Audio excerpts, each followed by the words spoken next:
Good morning, Colorado. What a joy it is to spend some time with you this morning. So, welcome to the Rural Health Transformation Program webinar, co-hosted by Healthcare Policy and Financing and the Colorado Rural Health Center. Let's go to the next slide, Kelly. So today we're going to spend about 90 minutes together. We're going to start off with a welcome and an agenda. As we move through the agenda, we are going to work really hard to explain the Rural Health Transformation Program application that we submitted, the scoring and terms, and in essence, help everybody understand why the content is what it is. We're also going to go through in detail some of the initiatives and the performance metrics and implementation timelines within that application. We're going to go through a budget overview and the CMS review process and timelines. We're also going to go through some of the processes for funding disbursements and stakeholder engagement and advisory committees as follow-up steps. And we'll spend some time on Q&A. Now, just to clarify a few things in here. For example, as we go through the budget overview, you'll see that we're using a template that was required as part of the application. And you'll see that template adds up to $1 billion over 5 years, $200 million a year. As an example, in the application that we submitted, that doesn't mean that's the amount of money we're going to get. It means that's the template that the application required. Another example of things that'll provide really good learnings for you today is there are terms that might not be familiar to you and I and those in healthcare as we would use them in our typical conversation. So an example would be when CMS uses the term networks, they really are referring to what you and I might call provider partnerships or hospital partnerships. And so as we walk through this agenda, we're really trying to help you understand the terminology that CMS uses so that you have a better clarity on the information that we're reviewing. Now let's go to the next slide and talk about some presenters and then logistics.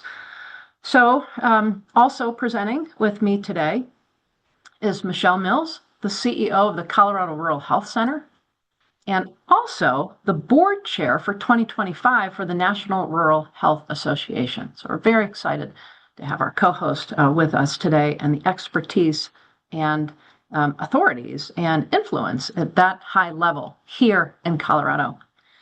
Cami Tam Singh is our hospital transformation and value-based project manager here at HICPUF.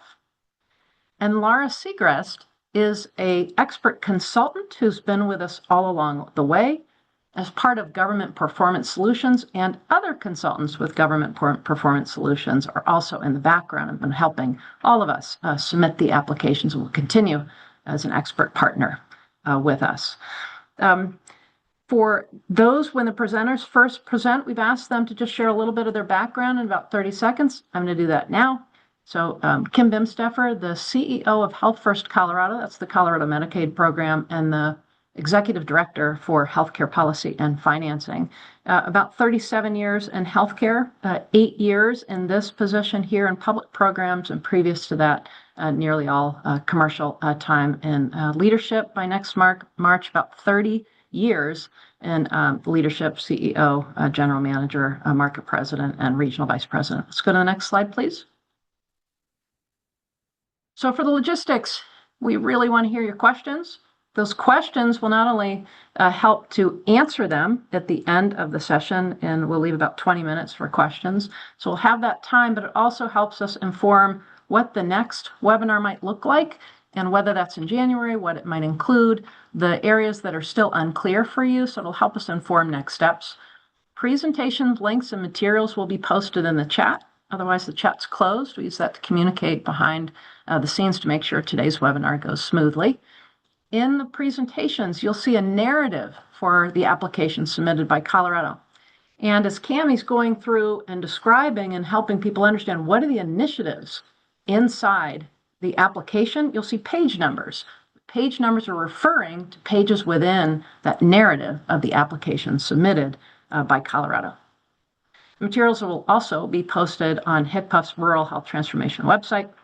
We have Spanish as well as American Sign Language interpreter services, as you can see right now going on. They're available. You can also click on the toolbar for more supports there. And please utilize the website there that's on the screen for future inquiries. That's really important that we make sure we answer your questions timely after this webinar. And I really want to thank you all for your engagement today.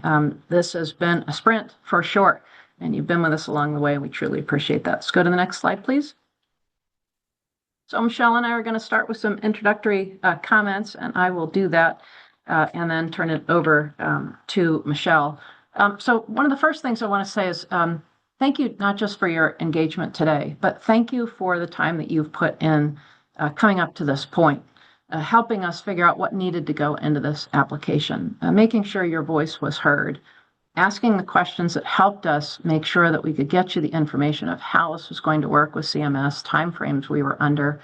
And I also want to recognize that the monies that we're talking about here, again, probably a minimum of 100 million a year for 5 years, so 500 million, maybe 150% of that, so maybe 750 million.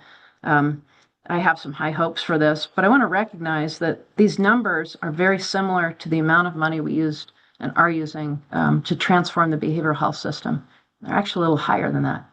And these numbers that we're talking about are higher than the numbers that we've been using to transform the systems that support people with disabilities, which is part of the DNA of healthcare policy and financing.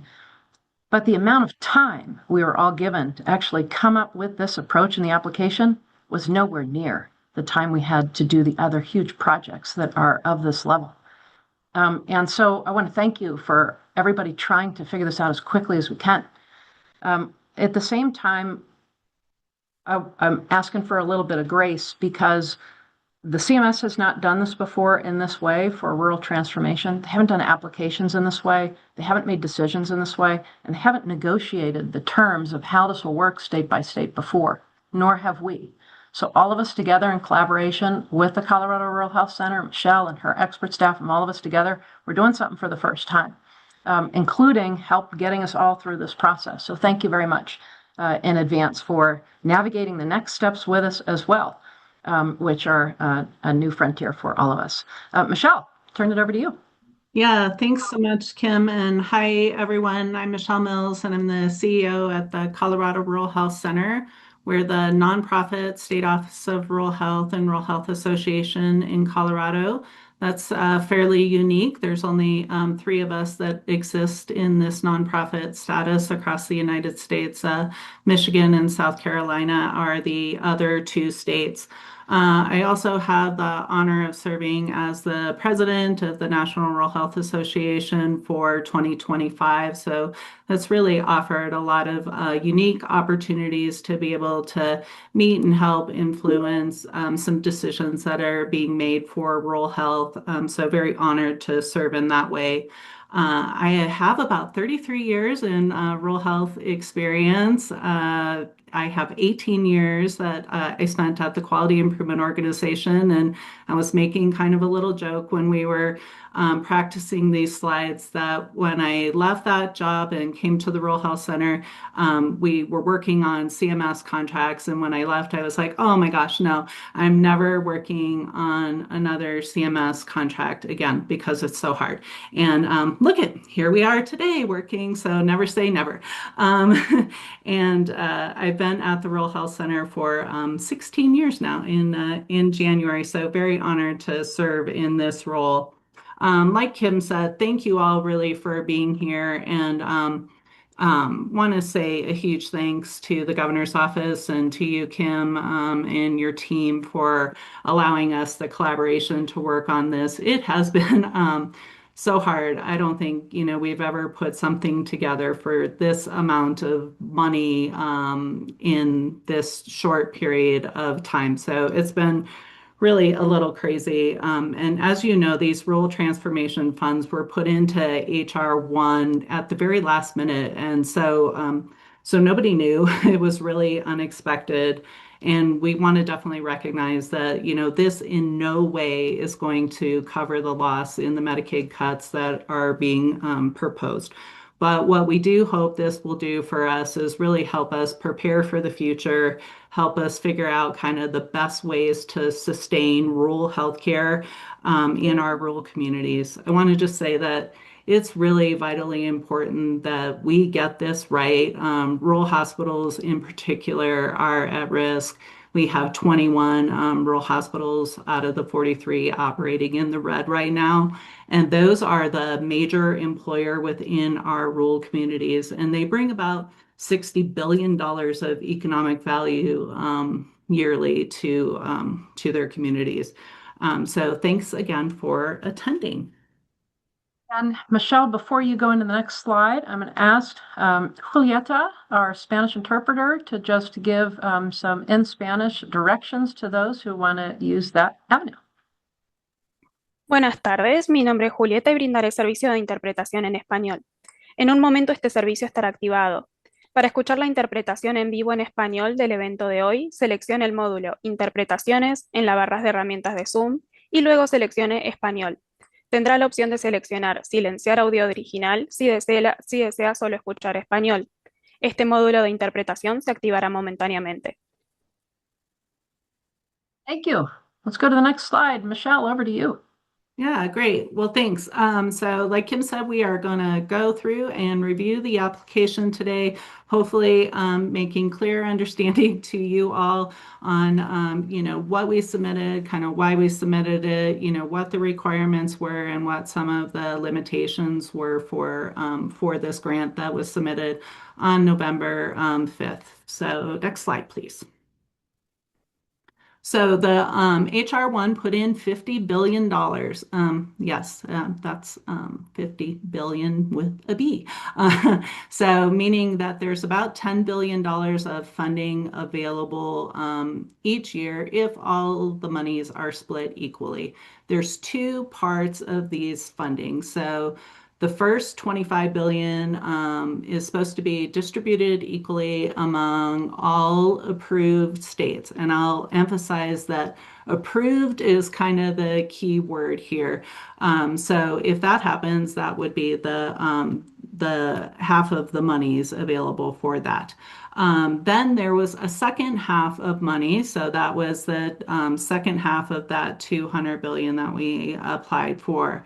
And so this is really based on factors that are like the rural population, how many rural healthcare facilities, what the sustainability of those facilities are. And most importantly, this is really based on CMS's discretion for who receives the second portion of that funding. And so, like I said, on November 5th, we submitted, all 50 states did submit for this grant. So that's great because we know everybody is really in need of those funds. And then CMS is supposed to announce the awards by the end of December this year. So hopefully, fingers crossed, we will hear and we will receive the most amount of funding possible. Next slide, please. So CMS guidelines for this application. So I was making a joke that I didn't want to work on CMS grant again because they're really hard. And so CMS had some strategic goals set out, which are Make Rural America Healthy Again, or MAHA, as you may have heard it referred to, sustainable access, workforce development, innovative care, and tech innovation. So there's a lot of restrictions and a lot of tight timelines and limitations that come along with this funding, including there's only a finite number of entities that are eligible for this funding. So all the funding is to go to rural with the exception of tribes, which are also included in urban.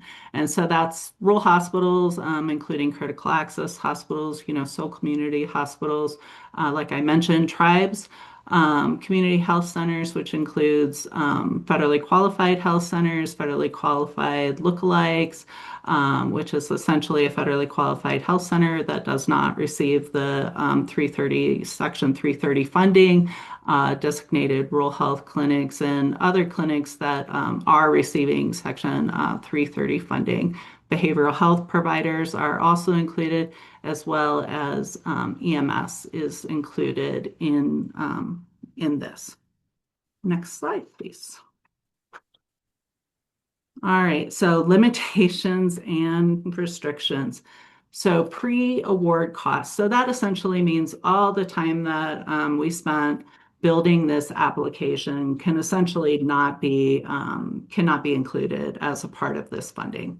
You also can't use this to meet matching requirements for any other federal funding or local entities. And then funding for provider payments, which I know is a disappointment for folks because a lot of people that we heard from really wanted a lot of the money to go to provider payments, and that essentially cannot exceed 15% of the total amount of award from CMS. Next slide, please. So equally disappointing is folks were hoping to use some of this funding for upgrading their EMRs, but CMS came out and said that there's no more than 5% of the funding yearly could be used towards replacement of an EMR. And that's really because back in 2010, there was meaningful use where CMS had paid for that money. I will say equally, no new construction. This also was a huge disappointment for our folks as well, because we have a lot of aging plants that were built, in the 50s and the 60s that are needing replacement, and those funds are hard to find. So unfortunately, these funds cannot be used for new construction as well. And then you cannot use funds for supplanting or duplication of existing state, local, tribal, or private fundings or infrastructure services, such as staff salaries as well. I will say that there's links in these slides here. Definitely use them. It will take you out to HCPF's website if you want to see the whole list of funding limitations. And I will now turn it over to Laura. So thanks, Laura. Thanks, Michelle. Next slide, please. I'm Laura Sigrist, partner with Government Performance Solutions, and we have had the privilege of working with the Department of Healthcare Policy and Financing, other healthcare providers, and communities across Colorado for more than a decade. And we are, as Kim mentioned early on this morning, the Colorado-based public service sector vendor supporting the Rural Health Transformation Program. Thanks for having us here today. I want to talk a little bit about the scoring factors and what we know from CMS, what they'll be evaluating for Colorado's application. So as the application has been developed, we considered each one of these scoring factors along the way. We know that Colorado needed to put forward the most competitive application possible.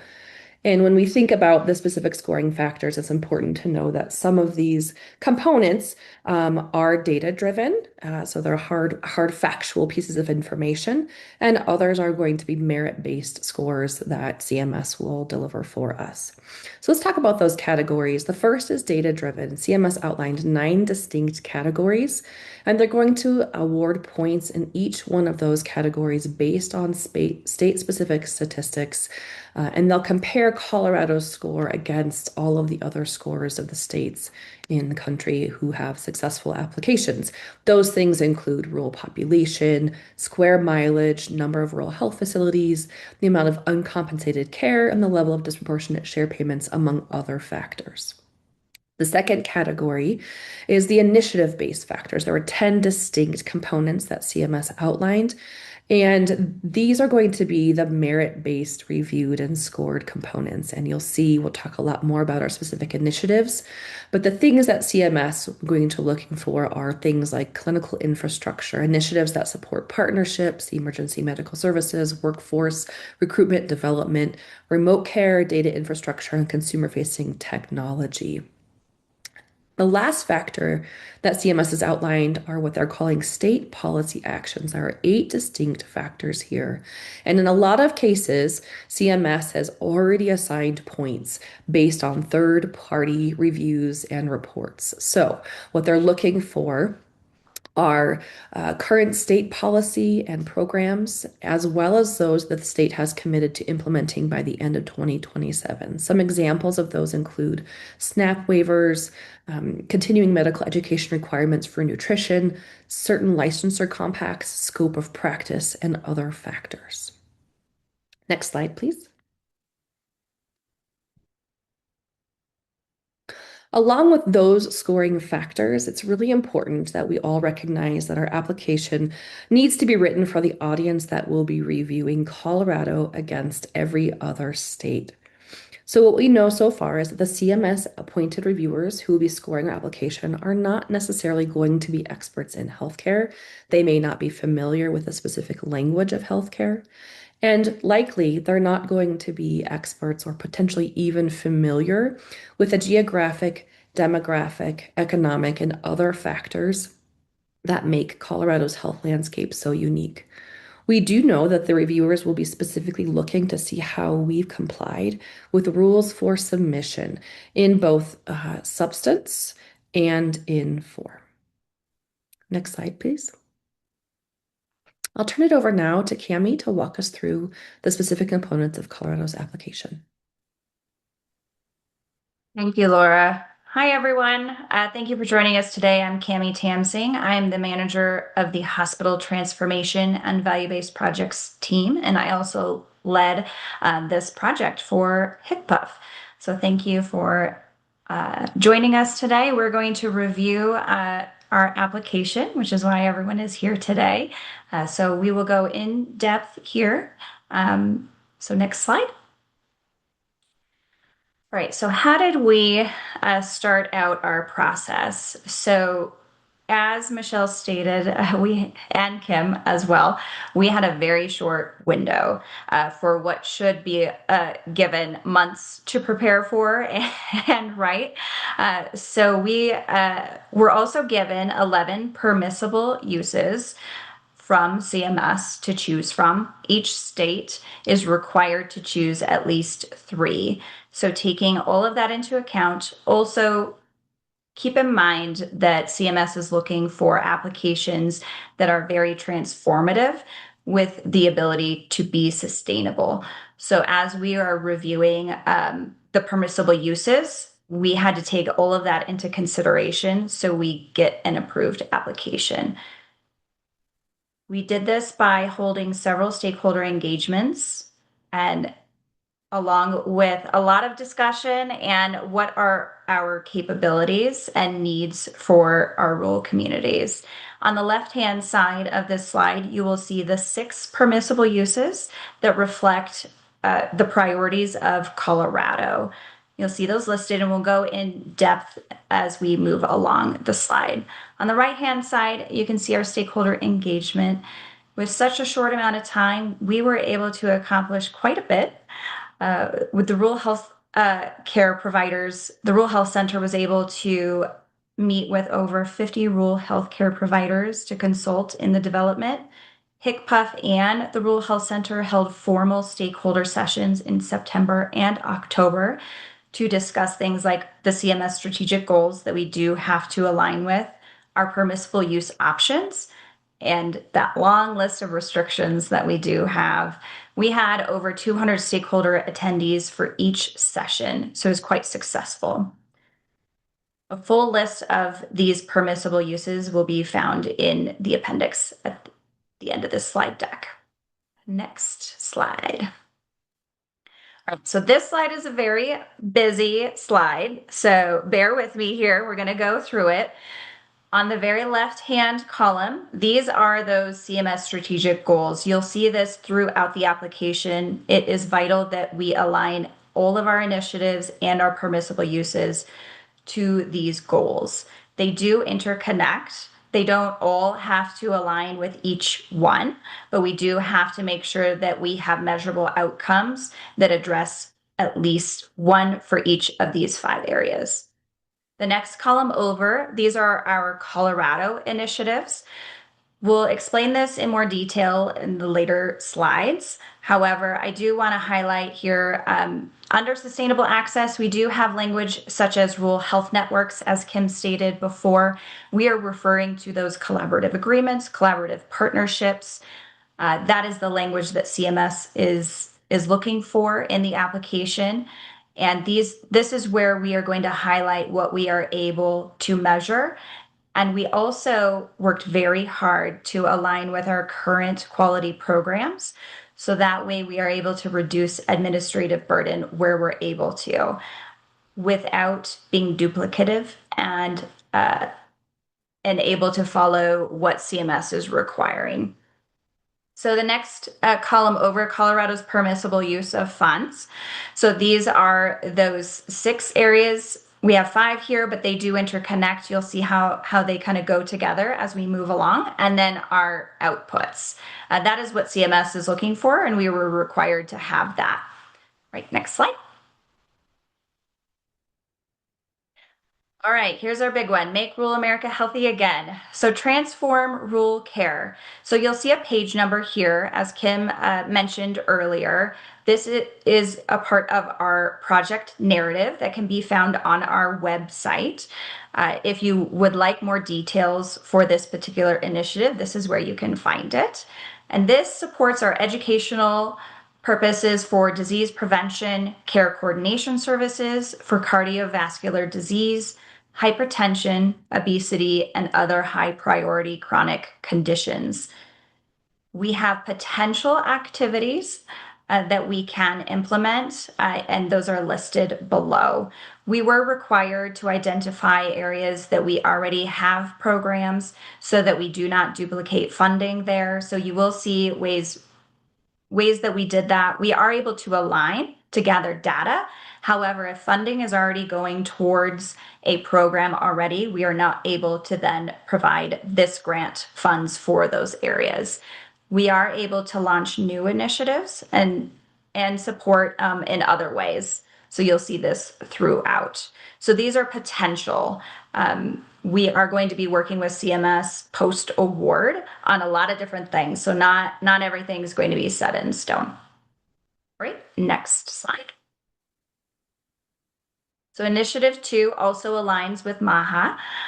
Build data infrastructure, again, found on page 27. So this is going to strengthen our data systems, performance monitoring, and evaluation to ensure that we're on track for chronic disease prevention and management programs. This is going to be a big initiative for us, for Colorado, and in our rural communities. And you'll see we do have supports already as far as the rural COSHI hubs, the Colorado Social Health Information Exchange, that is provided by our Office of eHealth Innovation. So where we are able to align, we really did heavily to, again, reduce that administrative burden. Right, next slide. All right, Initiative 7. So expand preventative care. So this initiative, we're identifying the clinical workforce that's needed in each area, the capacity to deliver those preventative services that are vital, and the procedures in the rural and frontier communities that are needed. So again, we outline the potential activities. We'll emphasize that as we continue, because this is subject to change based on what CMS and those negotiations look like post-award. So some of those do include training for rural providers to expand skills. We really want to focus on the homegrown workforce. Where can we support the workforce that we have already and expand those skills? and also providing continuing education scholarships for rural clinicians and the care team members. That's important for us as well. You'll see that throughout. Right, next slide. So one of the requirements also is to provide a timeline for when each of these metrics or measurable outcomes, as we outlined here, when could we potentially implement? And I say potential here because this is an area that CMS is going to negotiate with us. There are big areas where we can do that. Budget distribution, and right here, implementing programs and those measurable outcomes. We do want to show that we can have measurable outcomes right up front. CMS is going to want to look for that, as well as our more long-term programs that will last throughout. So you'll see different timings here, and that's on purpose to meet CMS's requirements and what they're really looking for an approved application. So right now for MAHA, or Make Rural America Healthy Again, we have these five metrics that align. Right, next slide. Sustainable access.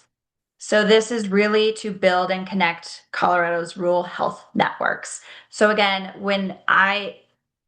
and the application states networks, this is not a technology-based one. This is a really collaborative agreement, collaborative rural health networks that you're building together, whether it's a rural health clinic, a critical access hospital, whatever the combination needs to be successful. This is really to build the system for regional health networks and developing a centralized data tracking system to connect hospitals, clinics, local public health agencies, and community partners. This is going to be important for us to improve our access, the quality, and the long-term system resilience. We need this for the sustainability piece. This is going to be big for Colorado. So our potential activities and areas that we will have available, building those regional health networks, that's going to be important for patient care. We will have regional health data dashboards, and we will also be supporting our tribal participation in creating their own rural health networks. That is going to be important. We are going to be working alongside our tribes each step of the way as we move forward. Right, next slide. All right, here, initiative 4 are strengthening our rural care delivery system. So again, what does this mean? This is going to strengthen, modernize, and transform our rural care delivery systems really across Colorado. And that's not necessarily just hospitals. It's going to be improving EMS coverage, expanding care coordination, and supporting clinical integration among hospitals, but also clinics and other local health partners as identified by need. So again, we do have potential activities below. Our emergency medical services transport, we want to improve that, develop new coverage models to sustain and or expand the rural health emergency capacity. Colorado has a need and opportunity here. So as we're looking at our activities and what we're capable of, we do want to see what our major opportunities or gaps are for each region.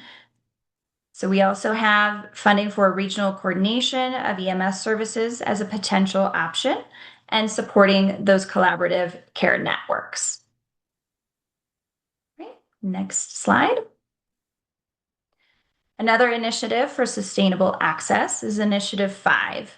So we want to sustain hospital operations. Again, more information on page 31 here. This initiative really supports the long-term stability, and that is what CMS is looking for. How can we sustain things? So the operational capacity and regulatory readiness of rural hospitals across Colorado. This is going to help support our expansion and coordination of essential services and help modernize operations while staying compliant with emergency regulatory and payment reforms. As we pick initiatives and move forward with them. We are, of course, very aware of not duplicating reimbursable services and providing direct funding of clinical services.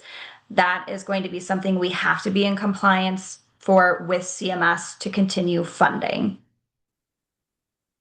Again, potential activities, we're not locked in here, so I do want to emphasize this. We are going to continue to work with CMS post-award on this, but we do have to provide sort of a guideline here. So you'll see that. So procuring technical assistance, targeted operational support to help rural hospitals to make sure that we realign or sustain those essential service lines. Examples of those are primary care, emergency, maternal and child health, and behavioral health are going to be very important here. All right, next slide. So again, here is our timeline for the metrics or the measurable outcomes that align with sustainable access. We have 5 of them here.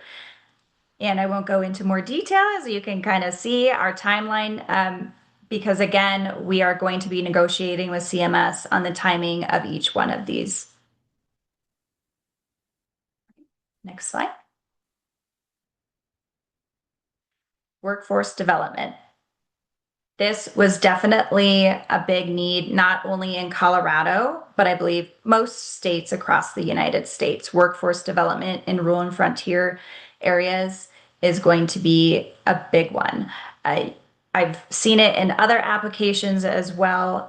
This is a high priority to strengthen and expand our workforce.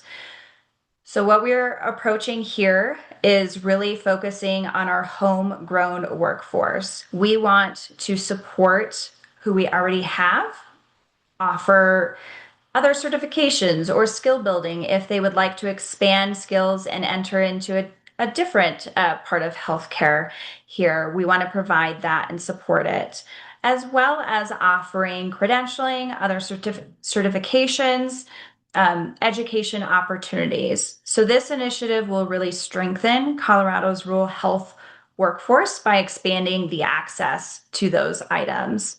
And those are just examples. Again, the funding will also be used to attract and train and cross-train, like I had stated before, local essential providers. So not only physicians, but also nurses, pharmacists, behavioral health clinicians, health workers, technicians, and many others.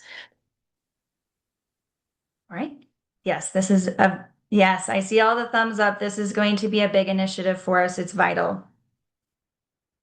All right. So we will move on to the next slide, please. All right, so continuing on with workforce development is Initiative 8. So this is state and local coordination. And this will focus on enhancing the coordination, communication, and alignment between not only the state regional areas, but our local health entities. This is going to be important to be effective and have implementation and prevention for the workforce programs. So we'll invest in leadership staffing, technical assistance, and training to strengthen those collaborative governances. And this will help us sustain post-award. So this is going to be very important. Again, potential activities, develop and implementing interagency coordination for various departments, public health agencies, community organizations, also formalizing those collaboration practices and network level outcomes. So this is going to be all important. It all supports one another. You'll kind of see how they all work together. Right, next slide. All right, here is our timeline and our implementation timeline for our workforce development. We have 4 metrics here, or measurable outcomes on the side, as we just went through. So you kind of see the we have quite a bit of initial onset here that we're able to do right away, and that's going to be important for us, along with some more long-term initiatives. All right. So I'm going to move on to the next slide. So innovative care. So I will say innovative care is a big one for us. Colorado as a state is actually leading here. Even in the application process, Colorado was highlighted for our hospital transformation program, as well as some other programs that we already have going. So it was important that we discussed those programs we currently have, including our Accountable Care Collaborative, and others as well. This is how we can align with those programs without duplicating funding, but we can use data we already are receiving to help support and reduce that administrative burden. So you'll see this throughout. So this initiative, we are going to do some research, design, and pilot, and ultimately scale those value-based care models, but tailored for the rural providers and hospitals. So this will assess the feasibility of our shared savings, bundle payments, and other approaches. And it all, again, is going to support all the other initiatives that we're discussing here today. We were very aware of the programs that we're already doing. In fact, that is a requirement for the application to discuss those and ensure that we are staying in alignment as we move this program forward and not causing undue, burden where not needed. So you'll see that. So potential activities, will include collaborating. Again, you'll see that quite a bit. We all need to work together to make this successful. We need to collaborate with rural health clinics, hospitals, and regional accountable entities to implement all scalable and value-based frameworks. So one area that was definitely highlighted in the application were any ACO infrastructures, and Colorado is lucky enough to have that in place.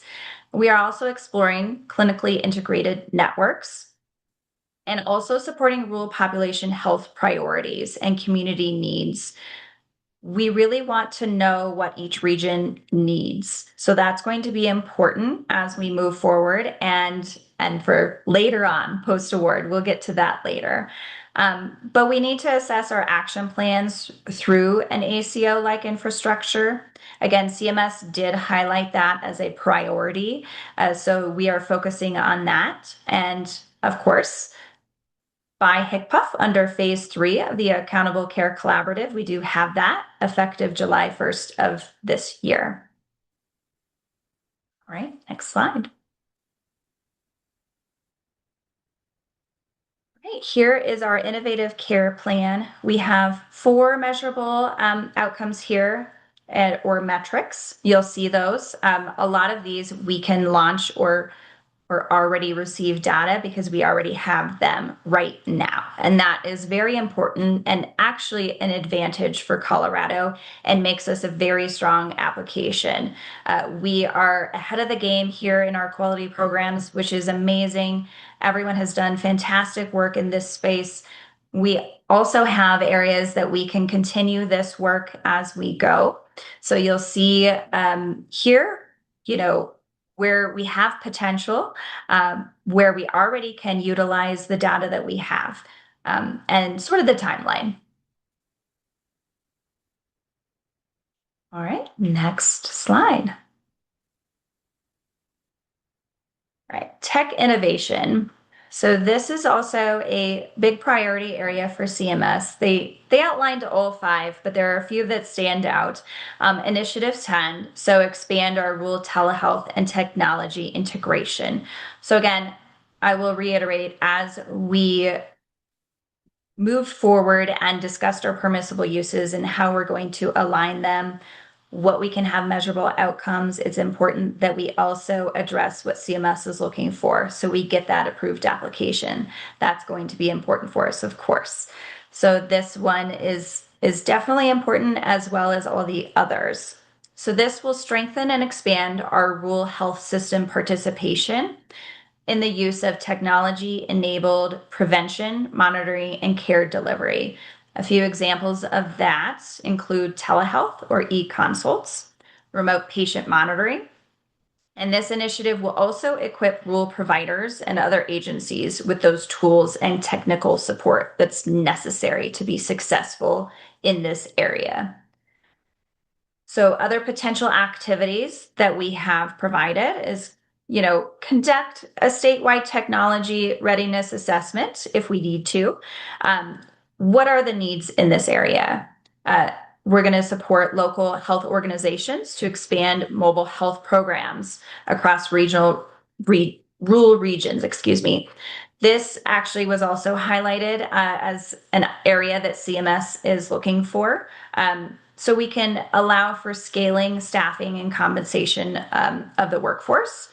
And also, we will be having those integrated dashboards and networks to help maintain and be successful in this area. Right? Next slide. All right, again, here is our fifth and final, tech innovation timeline. Again, subject to change based on negotiations with CMS post-award. But these are the 5 metrics that we have that we're ready to launch or also have already set up and ready to go, sort of our timeline when that could be accomplished. So again, this is not set in stone. We will be negotiating with CMS on our budget distribution and our timeline for implementing all of these areas that I just discussed. So this is going to be very important to keep in mind as this moves forward. There are a lot of unknowns that we still have that CMS has not provided for us, and they won't probably until we're awarded and assigned somebody from CMS to work with directly. So with that being said, I'm going to turn it over to Kim to discuss our budget distribution. Thank you, Cammie. That was a lot, and you covered it well. We really appreciate all the time that you've put into this. And audience, when Cammie says we, I mean the royal we, all of us, the state of Colorado, all the providers on the phone, everybody submitting their opinions on this work. It's the royal we trying to bring this money home to Colorado. So relative to money, as I said in my introductory comments, the application is complicated. It also had very specific guidelines that you needed to follow. One of them was filling out a budget template that assumed for all evaluations with all states against each other, $200 million a year for 5 years, adding up to $1 billion there down at the bottom. We shouldn't rely on or assume that we'll get $1 billion, but we can cross our fingers and do it just as we've done up to this point, the best we can to bring as much money back to Colorado. So what went into crafting this budget? Well, Cammie reviewed and Michelle reviewed and Laura reviewed some of the restrictions that we had. So we needed to study all the monies we're already getting, needed to remove them as possibilities. So if we really had tons of grants already coming in from the Fed, it limited some of the things that we could do in certain areas.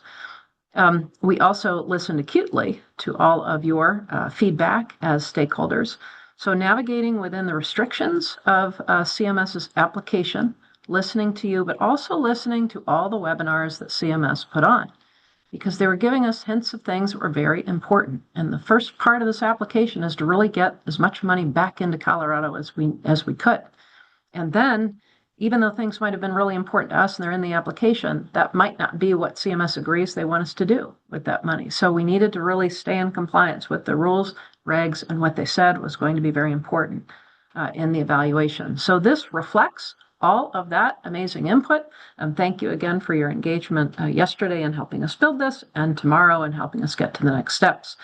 And so if you look across each of the areas that Cammie went through on the goals, you can see make rural America healthy again. We all know that that's a very important a goal of the federal government, the current administration at the Fed. So 229 million over that 5-year period, sustainable access at 100 million or 106, workforce development at about 150, innovative care at 230, tech innovation at 255 million, and then our administration at less than $30 million. And I want to underscore, let's go to the next slide, please.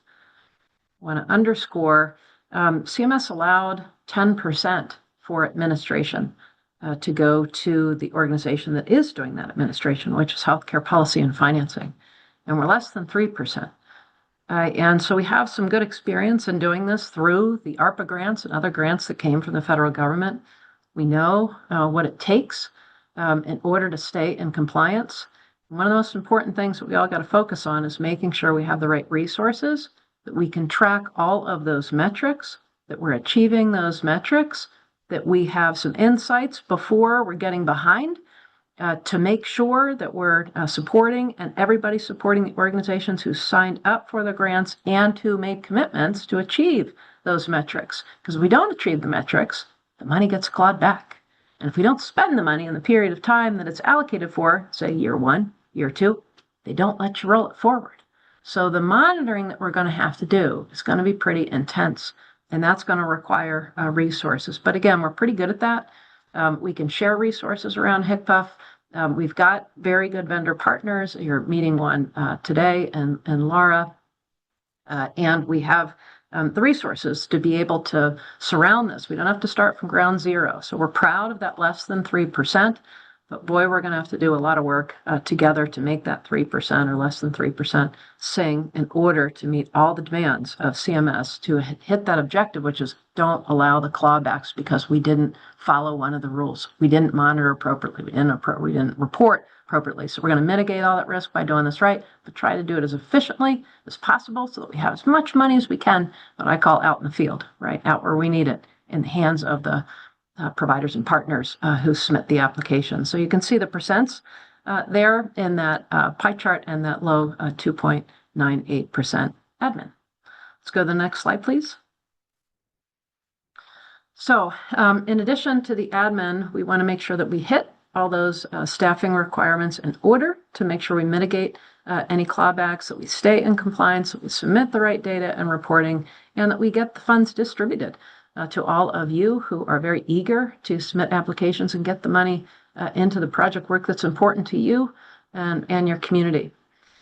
I can't underscore enough about the clawbacks. Boy, do we not want that to happen. So thank you in advance for everybody realizing when you submit an application, boy, do you need to put the resources around it on your own side to make sure you comply with the goals that you're signing up for, because those metrics that Cammie just went through must be achieved. We are forbidden to use any other funding sources to support the staff, so we need to live within that 2.98% that we have. We can obviously use the infrastructure that we already have. And all states must be in compliance with any audits. So as we're learning with lots that we do with the federal government, documentation is an absolute mandate, because they will come in and audit everything that we've done everywhere where every dime went. And we've got to be able to account for all of that. We're ready for that for all the ARPA funding and all the other grants that we've accepted, and we're ready for that as a standard. And we must comply, all states, with all of the reports that are required. Let's go to the next slide, please. Okay, I will turn this over to the next speaker. Thanks, Kim. Laura. This is Laura. Thanks, Kim. Yeah, so just wanted to highlight again a couple of the key deadlines and some pieces of information that we know from CMS. We've seen some questions come up over the last couple of months around when will we know, what will we know, when will the dollars be distributed. So we're going to share with you exactly what Colorado knows as of today. So a couple of things to highlight here. In terms of the CMS review process, Colorado submitted our application just ahead of the CMS deadline in early November, as Kim and Michelle alluded to. Couldn't have done it without you, with this incredibly tight turnaround and a massive lift. So again, another moment of gratitude for that. So we're currently in this process where CMS is looking at each state's application, determining who meets the qualifications, sending back questions, and potentially asking for more information.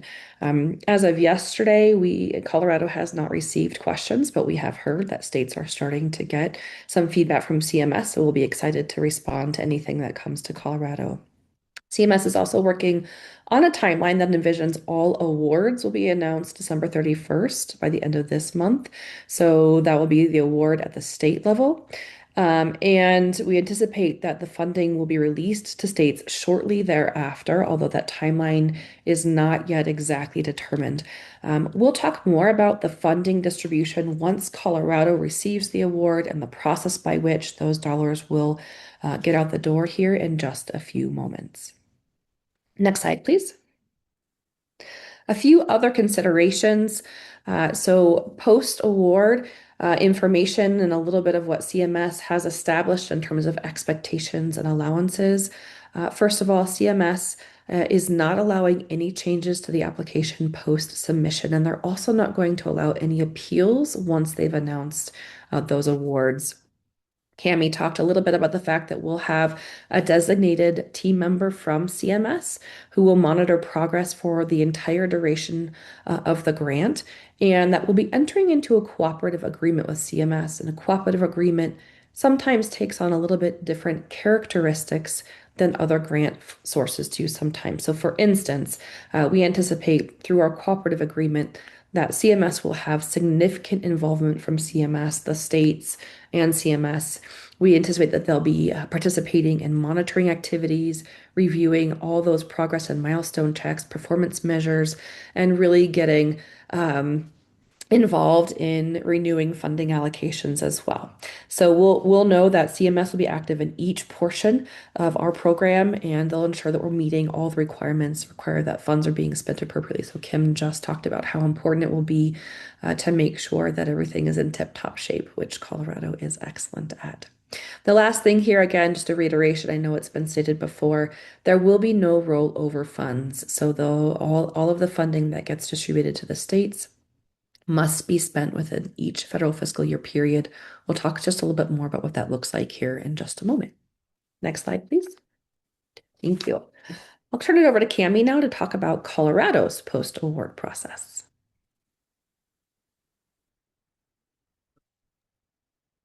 Thank you, Laura. Yeah, so there's a lot of information that has been given today. So now we're going to talk about what it will look like once we're awarded. So next slide. So here is a rough timeline that we have. Again, a lot of this is going to be dependent on CMS. So we do know award announcements will come out December 31st. CMS has stated fund distribution will occur early in 2026, so we're anticipating January. Before any funds can be distributed out by states, we have to meet with our assigned CMS team member and also enter into that cooperative agreement, which we don't know what those details look like just yet. We also have to negotiate the funding distribution with CMS. Again, that amount is unknown. And we also will need to negotiate the program implementation timeline, as I highlighted earlier this morning. So there's quite a bit that we still need to discuss with CMS before we can even move forward with funding distribution to eligible providers. So any decisions on funding distribution and timing really cannot be made until Colorado meets with CMS and that cooperative agreement is final. One area I do want to highlight is funding for the first year. So we get a little bit longer timeline for this first year, I believe, to allow for those negotiations and that cooperative agreement finalization. So you'll see that December 31st through for 2025 through September 30th of 2027. So it's a little bit longer than we will have for other years in the program. So we do have a bit more time there. All right, next slide. Right, so what is Colorado's process for funding distribution? Again, this is to be determined based on CMS. We're really at their mercy. And I will say that, each time, because we really don't know what CMS is going to require from us. We don't even know what our annual reporting is going to look like until they send that over to us. So what we're looking at following is really a three-step process for awarding funds. the first step here on the left in yellow, we have our eligible providers and interested parties here will submit an intent to apply. So we are going to provide that when it's available. It's in development now. This is really just to offer HICPUF an idea of where funding is potentially going to be the most needed. So this gives us an idea. So when we go into some of those negotiations with CMS, we know what Colorado, the rural and frontier areas are really needing here. It in no way is going to lock you into that decision. It just gives us an idea and allows us to prepare for the next step. So here in the middle in blue, we have the request for application. So the same parties who are eligible to apply, and we'll provide this information later at a later date, not this morning. So again, we will have an RHTP funding request for application. It will be in an easy to understand, easy to submit format with more information to come here once that is developed out. Then we'll move into the next step, which is here in green, evaluation and award. So HICPUF, so one thing I do want to highlight, I do say HICPUF here quite a bit. It is a requirement that each state designates a department, a state department to receive the funds and distribute and really manage every portion of this grant. And so Governor Polis did appoint healthcare policy and financing as that department. So you'll see that throughout. So as we move on, so HICPUF will evaluate applications and award based on the requirements and approved funding distribution. So this is going to be important. The state is going to be held accountable to CMS every step of the way, and we have to stay in compliance. So when we do say things like based on requirements and approved funding distribution, that is those requirements and approved funding distribution based on CMS's approval of those items. So that is very important to note. Right, next slide. So our advisory committee, so there's been a lot of questions here. We are going to have an advisory committee. It's going to be very important to us. We're in the process of creating the committee. It will provide, those on the committee will provide advice, guidance, oversight over RHTP for the funding portion. We do intend to have a committee representative of all key stakeholders, and those can include provider associations, consumer advocates, and state agencies. These meetings are going to be open to the public, and we do expect to announce the advisory committee early in the new year. Some other areas that you can see the advisory committee will advise on, implementation and management of the RHTP program. So again, per CMS's approval there, potential funding distribution, and then the reviews of the applications and the requirements there. So for more information, we'll provide these links here. We will have that on our Colorado's RHTP website, along with other valuable information that I encourage everybody to check out. Oh, yes, and you can find that in the chat. Thank you so much. All right, next slide. All right, so continue stakeholder engagement. We're going to conduct a poll here really quickly. You can see that pop up on your screen. This is really open-ended. Stakeholder engagement is very important to us as we move forward, and us being all of Colorado, HICPUF, the Colorado Rural Health Center, everybody who is involved every step of the way. We really want to have, open, continued stakeholder engagement. It's very important for us. So we will continue to host community listening sessions, public comment opportunities. We want to incorporate feedback as we go. It's important for us. We will maintain our dedicated webpage. We do have weekly newsletters, and you can sign up for those on our website. If you scroll all the way down at the bottom, please subscribe there. Any new information that we receive or any updates will be provided there and on our website. We also have a dedicated inbox for any comments, questions, suggestions, all of that. But what really is going to help us shape as we move forward here, we want to hear from everybody.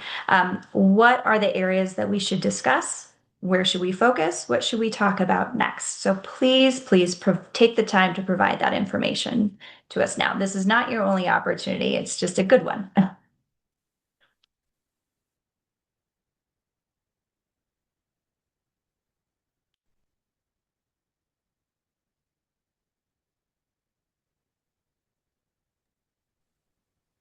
Okay, why don't we go to the next slide?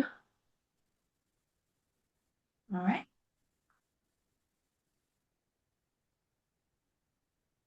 So next step. So we have several next steps. Updates, again, are going to be shared within our newsletter and on our website. So be sure to sign up and check that often. Bookmark it. As we know more from CMS, we will let everybody know kind of our progress as we go. Again, we do have our dedicated inbox. Please send any questions there. And again, thank you for all of your engagement and participation. Colorado, we are a strong state. We have a strong application. We're very excited for the next step. And we just really appreciate this opportunity to make the meaningful impacts for Colorado's rural and frontier communities. So thank you so much. And I'm going to pass it over to Kim. Thanks, Cami. Let's go to the next slide. And we're going to start our question and answer portion. We're exactly on time. We'll have about 20 minutes for this and then some closing comments. So Kelly, let's pull down the questions slide and put us in a checkerboard with all of the panelists. And I've got the list of questions here, and I will apologize up front when we have some 1,300 folks that register and 800 of them that are on at any one time, which means others might be coming on and off with conflicts, etc. We're not going to be able to get to every question, but again, it'll help us inform the next webinar, whether that's in January or whenever it makes sense, based on what Cami just said, your input in the poll that you just completed. And the questions that you're submitting now will help us guide the future engagements that we have. So first question, can you explain a sentence or two on what is meant by scope of practice in the state policy action section of the application? And Laura, I'm going to throw that one to you. Yes, thanks, Kim. Happy to answer that question. So CMS is looking, when they're talking about scope of practice, they're looking at different categories of healthcare providers, licensed healthcare providers in Colorado, and they're looking at those different licensing regulations as it pertains to things like supervision requirements, continuing education requirements, and other components. And there are several third-party reports looking at every state and looking at all of the laws and regulations and rules around those scope of practice limitations and evaluating states against each other. It's good news, I will say, for Colorado. We scored the highest number of points there based on our current scope of practice regulations. Great question. Thank you. Thank you, Laura. I'll invite Michelle or Cami to answer this one. If our hospital isn't a critical access hospital or sole community provider, how do we know if we qualify and can apply for the grant dollars? Yeah, all rural hospitals qualify. So all 43 of you qualify because you're in a rural community. Excellent news. Okay, next one. Would initiatives with a mental health or behavioral health focus be considered? Cam, you want to take that, or Michelle, do you want to take that because the coverage of who's eligible? Cami? Yes. So we will have a full list of who's eligible later on. We are focusing on what CMS is allowing as well. But yes, those behavioral health, those others that have been listed will be eligible. Again, we do have some limitations there, so more information to come when we get to that stage. think they also focused on community mental health centers versus independent behavioral health providers. Yes. Just to clarify the big bucket of what they're looking for. Next question. How will you choose which hospitals, clinics, FQs will receive funding? Michelle, why don't you take that very fun question? Yes, that's a very fun question. So that is what the advisory committee is going to be working on, is the actual criteria for who gets what amount of funding. Michelle, you might want to keep this or throw it over to Cami or Laura, but what are the limits of provider funding? Is that only for employed physician groups? I will definitely toss that to one of you. Yeah, so again, that's what we're going to work on with the advisory committee as we go forward. We also don't know the funding amount yet, so we do really need that vital piece of information to even know what the distribution is going to look like. So there will be some items like this, the distribution, who's eligible as we move forward, and what those restrictions might be.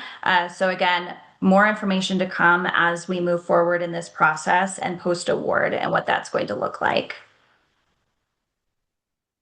Next, folks are asking for clarification. Do the page numbers on the pages where we're talking about the initiatives, do they reflect the narrative in the application? The answer is yes. So Cami said it was posted to our website, the Rural Health Transformation website that HICPUF is hosting, but it's also right in the chat.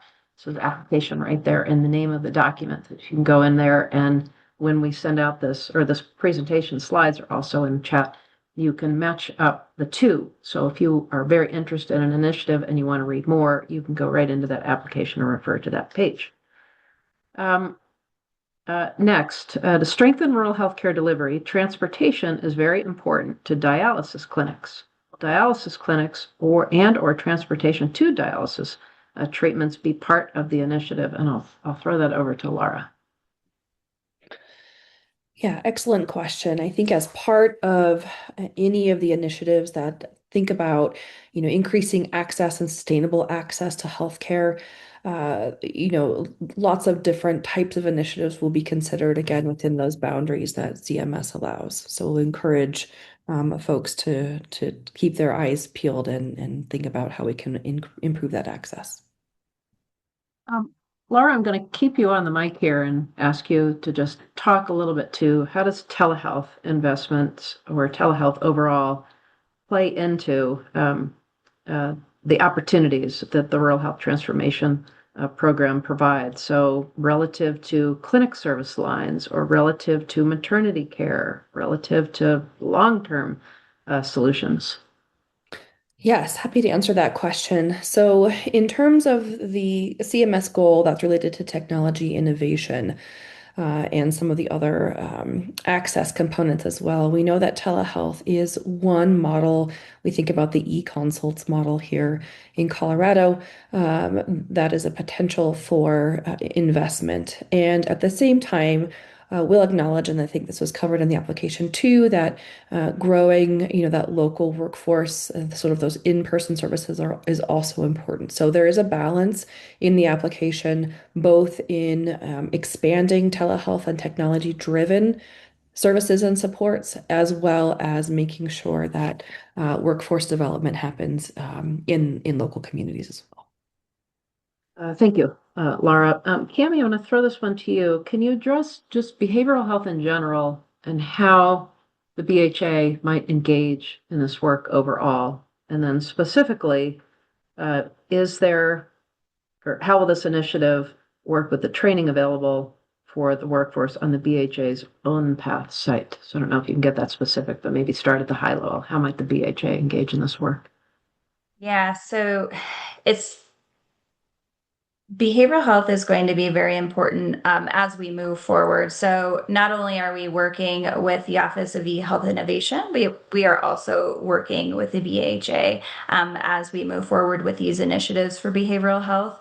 So that is actually highlighted. CMS is definitely looking for that. Not only that, Colorado needs this. This is an area of great opportunity and support that we can provide here. So where we're able to support those initiatives and provide those sort of collaborative, connections there, that's going to provide the care coordination that's needed for those patients as we're looking for those initiatives and growth there.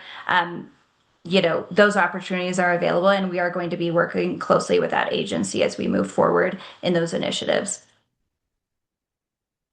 Thank you. Laura, I'll throw this one to you. Relative to workforce development, was there any attention paid to the development of school nurses or community health workers as part of the workforce potential for development? Yeah, excellent question. The short answer is yes. So you'll see in our application components, there are several different types of health workers identified. The short answer is looking for any and all opportunity to really improve outcomes and access. We know that sometimes there are different fields and professions and relationships in the medical and clinical professions that matter most in rural and frontier communities. So short answer is yes. And again, all in compliance with those CMS requirements about who can actually receive the funding. Great question. Thank you. Cami, I'm going to give this to you and then invite Michelle to maybe add some color here. The overall question is about regional health networks. How do they expand access to care? If the organization is it within a health system that we're talking about? So I'm gonna correct myself, and I'm gonna answer a little bit of this. So again, the question is regional health networks. What do we mean by that? How do they expand access to care? And how are providers a part of that? Are they saying that you have to be part of some big system? And so I'm going to just start. You'll watch the state try to find efficiencies. We started talking with rural hospital leadership back in April about how we might be able to have efficiencies for rural hospitals who have the highest administration costs and often struggle to do all the things they want to do because they don't have as much revenue coming in that other big systems do. So we've been talking with rural hospitals about how do you share some of the resources? How do you have partnerships in a different way? So is it possible that you share an HR resource that helps you recruit and train, which is so important? Is it possible that you share some of the billing and revenue cycle, which is also really critical? Is it possible that you share resources that might help you handle the utilization management requirements that you have for commercial and Medicaid and Medicare? Is it possible that you share nurses so that you can be one big ACO, accountable care organization, and share in value-based payments because you've built an infrastructure that you all share? And so I'll start with that, and then I'll turn it over to Cami to add some color to what I said and Michelle to add. This is one of the most important things that CMS is focused on. How do we handle rural capacity differently, given that there's less volume and so much overhead? How do we do this differently? So go ahead, Cami, and then Michelle. Yeah, I'll just second what you stated. We're really looking at being very collaborative. So, folks, if you're in the same region, hospitals, clinics, FQs, all those eligible providers, we really got to work together. That's how we're going to be able to be sustainable, because keep in mind, these grant funds are going to end. So we need to have a way that we can work together, share those resources, be creative in this space, so we can continue the great work that we need to do. So yes, you'll see all of that, being supported. We do really want to encourage those, fostering those collaborative, networks. Again, doesn't have to be the tech side, but it could be the tech side. Really working together, job sharing, or, looking at those resources that may be in abundance in one area, and can be shared services for another, and really support patients across the state. So we're looking at really being able to develop those networks that you have. So it's not just hospitals only working together, clinics only working together, but really all of you working, as a core group and developing that out. So we're really going to be encouraging that as we go. So, Michelle, I don't know if you have anything more to add there. Yeah, I would just add, being mindful that, we want our rural communities, through regionalization to be able to maintain their independence. And so this is not saying we're forming a new entity like a big, system that we find here in town. So it is maintaining that independence. But one thing comes to mind for me, we've had a lot of rural hospitals have to close OB. And so that is a perfect opportunity to take that problem and how might we resolve that, on a regional level to maybe say, one of our hospitals is going to, do the OB care for two, three, four communities type of a thing. But how do we debundle the payment, which is a policy opportunity to say that, our primary care providers in our local community provide that prenatal care. So just another opportunity. And I would add, we've been talking about how do we make sure that the rural hospitals and the rural health clinics that are often owned by the rural hospitals and the independents can really step into that ACO environment and have contracts with Medicare Advantage programs, have contracts with Medicaid to get attribution payments for our Medicaid care management functions and work more closely with the RAIs. And how can they have relationships and better contracts with commercial payers? Because they've got the engagements and the tools and the contracts to do that. And the Rural Health Center in HICPUF actually worked on a budget request from HICPUF a couple of years ago. And you might remember 11 million coming out of the General Assembly. It's actually 30 million in the governor's budget. We get 11 million out of the General Assembly to try to get the resources around that. And we ended up having really good access and affordability grant applications that came in, and we did a good job working in partnership, similar to how this is going to work, and distributed those grant dollars. But we didn't get the applications that came in for that work, that really important work. So with the regional accountable entities, we actually put that as a mandate into their contracts that they had to provide you with the tools as rural primary care providers in order to do that. So we have an infrastructure now where in this case, it's largely Rocky Mountain Health Plans backed by United Healthcare, but it's really Rocky's tools that they've been using for years successfully with providers that they're required to work with our rural hospitals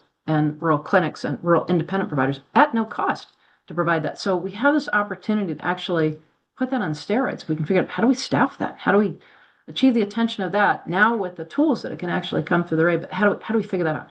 So I think there's huge opportunity, and we really have to figure out how do we transform, and that will also be, what does CMS want states to do, and how do they step up, and what are the thoughts of the rural providers and the rural health center, and how do we get to that utopia, which would bring sustainability, which is really about what a lot of this is. So we're all excited about that. Okay, Michelle, I'm gonna throw this over to you. Is there any indication of what is meant by approved states for the 50-50, that what will be distributed equally among the providers? Yeah, for sure. So approved, like I said, is kind of that key word, meaning that you can't just submit a really bad application that doesn't meet the requirements. And so if your application doesn't meet the requirements, you will not be considered within that distribution piece. Thank you, Michelle. Cameron, I'm going to throw this one to you. Will there be space to pilot and test technology innovations built specifically for rural communities? A lot of the current tech is not built for our rural communities. So yes, absolutely. We do have areas where we can be creative in our technology space, our innovative care space as well. So be thinking about what your needs are if you're an eligible provider and about to apply for grant funds. But do keep in mind any technology or anything supported here that we have outlined, we have to be able to sustain it. So any plan that does come in, as we're reviewing, we have to be accountable to CMS there and be able to sustain it when these funds do end. But we do have potential here. Again, we're going to have limitations and restrictions, the long list that CMS provided. So we will have to stay within those bounds. Thank you, Cami. Okay, the next one, will CMS approve a portion of the Colorado application budget, or is it an all or none approval? i.e., is it possible for Colorado to be awarded less than the application budget, or is it possible that Colorado will get no funding? I'll start on that, and then Laura, I'll ask you to chime in. But when I went over the budget and I said the template added up to $1 billion, 200 million each of 5 years, that was the template that everybody needed to fill out. And I'm suggesting that we do not rely and assume we're going to get $200 million a year and $1 billion over 5 years. That would be wow, right? We should all do cartwheels if that comes to play. I would say if we were a gambling organization, which we're not, we're conservative hick puff here, waiting for the data, the answers, the verified answers, we can pretty surely rely on the $100 million a year because we submitted a qualified application. We worked really hard to make sure that was qualified. And then how much of the rest of that, that's going to be hard to guess. And I'm going to change my mind. Michelle, can you make some comments and then we'll go over to Laura and Cami to add anything additional?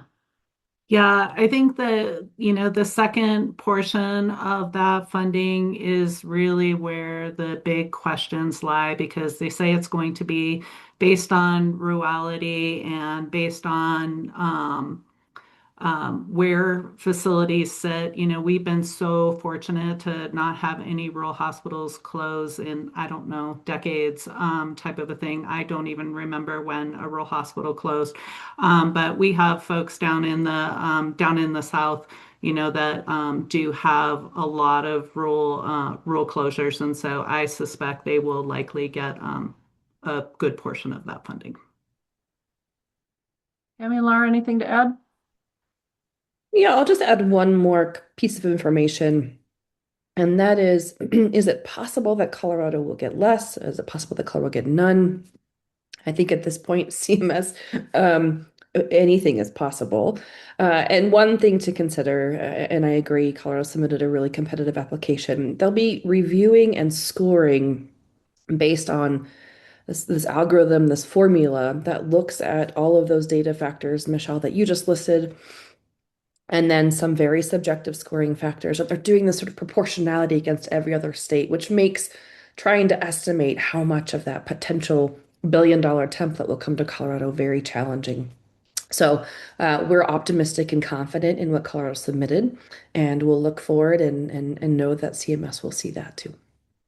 Thank you, Laura. And I'm going to pull us into closing comments, just looking at the clock here. So I'll start and then I'll turn it over to Michelle. Thank you for your time today. Thank you for your engagement. Thank you for filling out the poll because it'll help us inform our next round of webinars, stakeholdering conversation. That's really important. Thank you for your grace. We're all in something that, once again, it's a little bit uncharted on how we're doing this, but we all have one very shared goal: bring as much money home as we can to help our rural partners. And in that, I want to end with thanking Michelle for her tremendous leadership. As I thank all of you, thank you, Michelle, for your tremendous leadership. And with your national hat, your expertise, your seasoned leadership for so many years, your absolute understanding with your team, your expert team behind you of the rural communities and everybody else that's putting time into this. And thank you, everybody, for your future efforts with us as well. Michelle? Yeah, thank you so much, Kim. And I just want to do a huge shout out to my team, to Cami, to you, to everybody on your team. We know that there's really tough times ahead for rural, and we're very hopeful that this funding is going to come through and really help us, transform and sustain access to care in our rural communities. And most importantly, I want to thank all of you for spending your time with us and for your patience as we navigate through this process and continue to communicate with us. So thanks again. Well, have a wonderful day. Happy holidays.